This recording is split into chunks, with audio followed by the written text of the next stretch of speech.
साथियों, अब समय आ चुका है आर या पार का। अब समय आ चुका है ग्राउंड लेवल पर आकर कंधे से कंधा मिलाकर खड़े रहने का। अब समय आ चुका है Facebook, Twitter, Insta, WhatsApp group से बाहर निकलकर 22 जून को दिल्ली जंतर मंतर पर पहुंचकर उस धरने प्रदर्शन को सफल बनाने का, जहां पर पूरे देश से बेरोजगार नर्सेज प्रतिनिधि और महिला पुरुष सभी नर्सेज इकट्ठे हो रहे हैं, उस जन सैलाब में शामिल हो रहे हैं। अब समय आ चुका है, क्योंकि अब समय आ चुका है उस 80-20 वायरस के खिलाफ एंटीडोट लाने का, एंटीवायरस लाने का। साथियों, ये मौसम बहुत मुश्किल से बना है। बहुत समय बाद में पूरे देश की यूनियन, फेडरेशन, एसोसिएशन एक धरातल पर आई है। पूरे देश के कोचिंग इंस्टीट्यूट से, पूरे देश के टॉप मोस्ट नर्सिंग एजुकेटर्स एक प्लेटफॉर्म पर है, आपसे अपील कर रहे हैं कि आपको 22 जून को दिल्ली जंतर मंतर पहुंचना है। चाहे कुछ भी हो, अपने आप से शपथ लो, अपने आप से पूछो, एक बार इधर देखो और पूछो कि मेरे को इस 22 जून को दिल्ली जंतर मंतर पर इस धरने प्रदर्शन में क्यों शामिल नहीं होना चाहिए। एक बार पूछो, आपको हजार बहाने मिल जाएंगे इस धरना प्रदर्शन में शामिल नहीं होने के। मैं फिर रिपीट कर रहा हूं, आपको 1000 बहाने मिल जाएंगे इस धरना प्रदर्शन में शामिल नहीं होने के, मगर आपको एक वजह मिले इस धरना प्रदर्शन में शामिल होने की, तो आप 22 जून को दिल्ली जंतर मंतर पर धरने प्रदर्शन में शामिल होकर इस महाजन सैलाब को सफल बनाएं। मेरा आपसे हाथ जोड़कर निवेदन रहेगा, इस तरह का मौसम फिर कभी नहीं बनेगा। फिर कोई जॉइंट वर्किंग कमेटी नहीं आएगी, फिर कोई ऐसे साथी जो ऑलरेडी नर्सिंग ऑफिसर्स है, वर्किंग है, चाहे एम्स में, चाहे ESIC, KGMU, PGI में, वो फ्रंटलाइन पर आकर आपके लिए, मैं बात कर रहा हूँ आपकी जो बेरोजगार नर्सेज है, जो डायरेक्टली इस 80-20 काले कानून से प्रभावित है, आप अच्छे से वाकिफ हो। नॉर्थ स्टेट में या ESIC में 1000 पोस्ट आती है।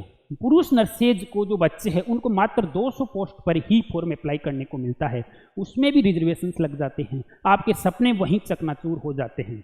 आपके पिताजी, आपके माताजी इस उम्मीद से आपको नर्सिंग करवाते हैं कि मेरा बच्चा भी ट्रेनिंग पूरी करेगा, तैयारी करेगा और 80-90 हज़ार प्रति महीने की नौकरी लगेगी और हमारे सपने पूरे होंगे। मैं समझता हूं उन पुरुष बच्चों, उन मेल नर्सेज की, उन मेल बेरोजगार नर्सेज का दर्द, क्योंकि हमारे से बच्चे जुड़े हुए हैं। काफ़ी सारे बच्चे तो तैयारी भी छोड़ चुके हैं इस वजह से, 80-20 की वजह से।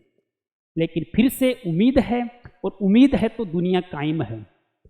आप सभी को, खासतौर पर बेरोजगार नर्सेज को जो डायरेक्टली इस 80-20 काले कानून से अफेक्ट है, प्रभावित है, और वहाँ को सबको 22 जून को दिल्ली जंतर मंतर पर पहुंचना है। और याद रहे, ये जो जन सैलाब है, ये जो जन आंदोलन है, ये जो धरना प्रदर्शन है 22 जून को 80-20 काले कानून के खिलाफ है, ये लिंग भेद के खिलाफ है। ये जो जन सैलाब है, ये जो धरना प्रदर्शन है, महिलाओं के खिलाफ नहीं है। महिला नर्सेज ये ना सोचे, और महिला नर्सेज को भी इस मूवमेंट का हिस्सा बनना है और इस मूवमेंट को सफल बनाना है, ताकि उस सोई हुई सरकार के पास अपना मैसेज जाए, नर्सेज का मैसेज जाए कि हम अगर सफेद वर्दी धारण करते हैं तो हम सिर्फ शांत नहीं है, गुस्सा हमारे में भी है, हम भी हमारे अधिकार लेना जानते हैं। तो आप सभी से हाथ जोड़कर निवेदन रहेगा, 22 जून को दिल्ली जंतर मंतर पर पहुंचे और इस 80-20 काले कानून के खिलाफ ये जो मूवमेंट चल रहा है, ये जो एजिटेशन छेड़ा है जॉइंट वर्किंग कमेटी में, उसका साथ दें,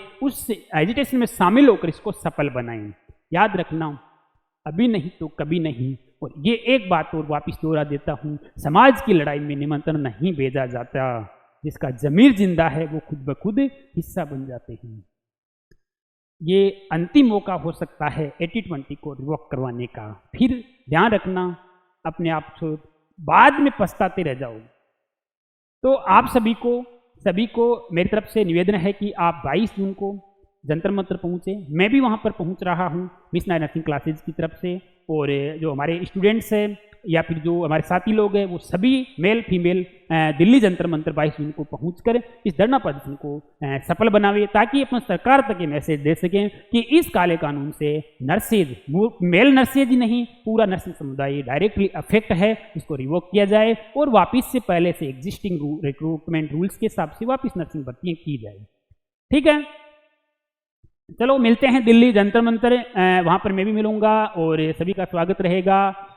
okay, thank you so much. और ध्यान रखना, आज नहीं, अभी नहीं तो फिर कभी नहीं।